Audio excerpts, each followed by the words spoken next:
So this one's going to be a big part of knowing yourself, and that is the light that is within you. We all have a light that is within us, that is given to us by God the Father. And that light is the Spirit of Jesus Christ. And the light is shining in the darkness. Now, the way to utilize this light, a lot of things are going on, which is why I'm going to go nice and slow for this section. But the light of men is the light of Christ. The light shines inside and it's dark inside, which is the thoughts. Now, at first you don't comprehend it, you don't understand what it is, and that's okay, because the darkness cannot comprehend the light. But the light understands both the darkness and the light, because the light was once dark. And this process is better explained in the first 4 chapters of the book of John. Now, what you see when you are being still is you are seeing the light shine inside of the darkness.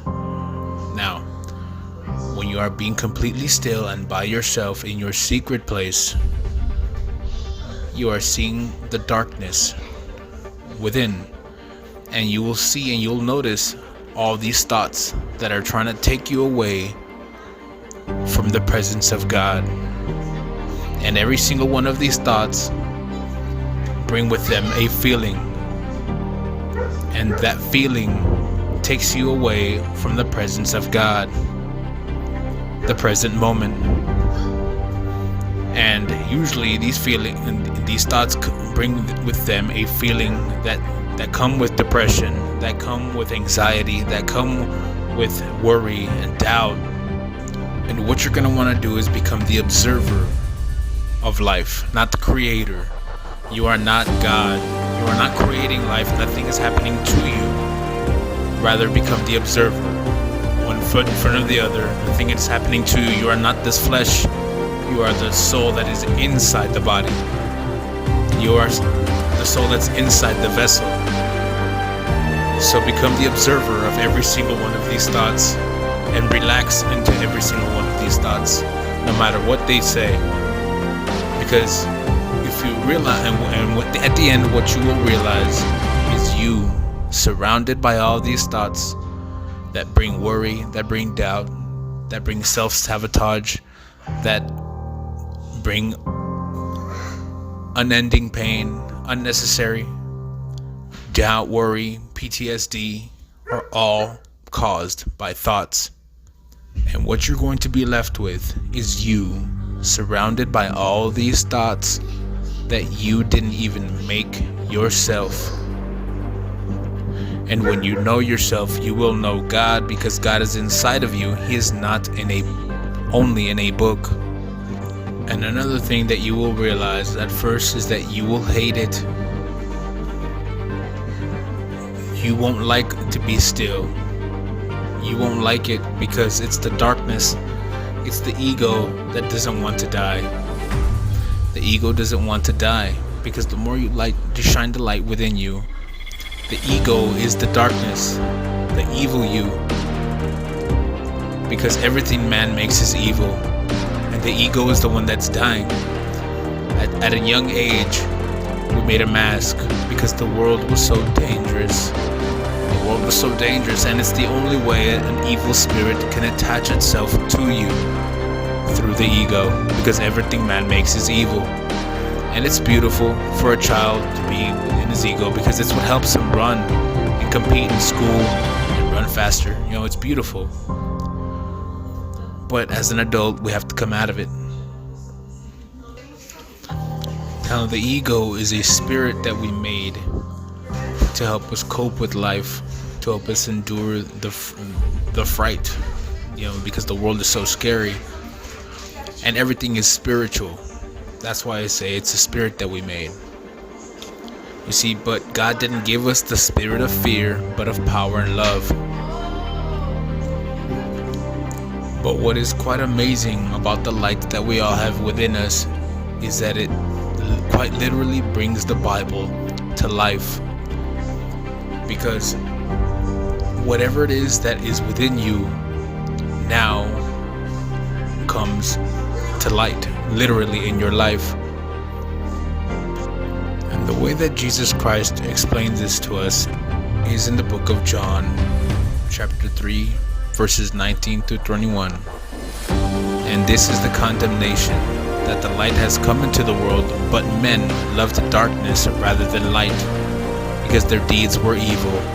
For everyone practicing evil hates the light and does not come to the light, lest his deeds should be exposed. But he who does the truth comes to the light, that his deeds may be clearly seen that they have been done in God. The way that it came to life for me was I was put into situations where I was exposed for the evil that I had done. For example, I was exposed and put in embarrassment through my sexual immorality. I was exposed in my drug addiction. Now, and looking back at it, the reason why it took me so long to overcome was because I shielded the pain. I hid behind the wall, per se. I hid, and I tried to cover up the pain by, doing more drugs.